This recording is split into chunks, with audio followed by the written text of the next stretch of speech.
Mabadaga. Na sisi tuko hapa leo pamoja na mwenyekiti wetu, makamu mwenyekiti wa chama Tanganyika, Mheshimiwa John Heche tunaye hapa.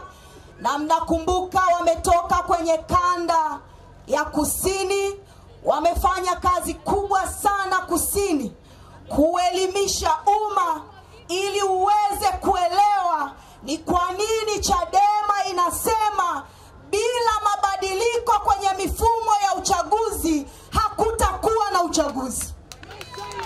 Na ninyi mmeona walidhani kwamba tunatania, lakini kilichotokea kusini kimeonyesha namna ambavyo watawala ni waoga, hawataki kwenda kwenye sanduku huru la kura. Wameamua kumtengenezea mwenyekiti wetu kesi ya uongo. Na wametengeneza kesi ya uongo wakidhani watazima sauti ya Watanzania kudai mabadiliko katika mifumo ya uchaguzi.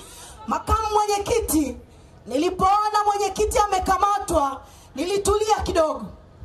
Baadaye nikaona makamu mwenyekiti ametweet, anasema tutaendelea na mikutano kama kawaida.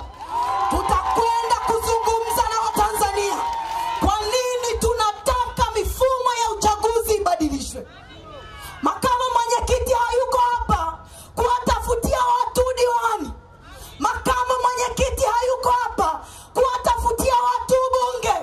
Makamu mwenyekiti yuko hapa anataka ninyi watu wa Mbalali, ninyi watu wa Madabaga, watu wa Tanzania muweze kujichagulia viongozi wenu. Sanduku la kura liwe huru. Mlinzi wa rasilimali zenu, mlinzi wa ardhi yenu, mlinzi wa mazao yenu ni kura yenu. CCM hawataki kuipa heshima kura yenu.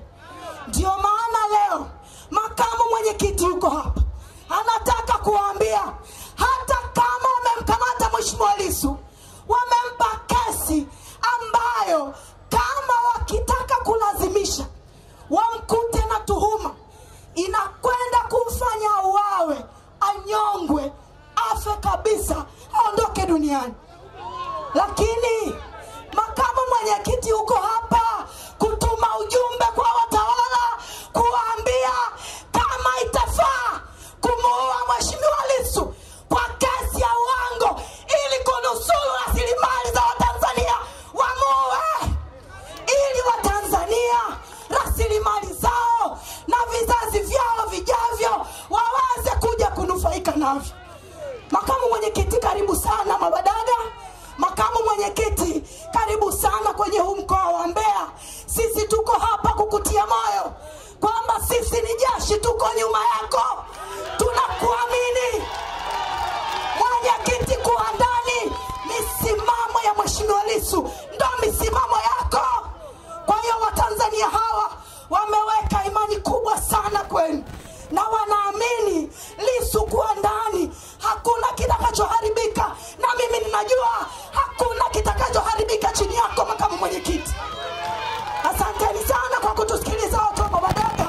Mtunge mkono katika hii movement yetu ya kuhakikisha tunapata mabadiliko kwenye mifumo ya uchaguzi. Asanteni sana.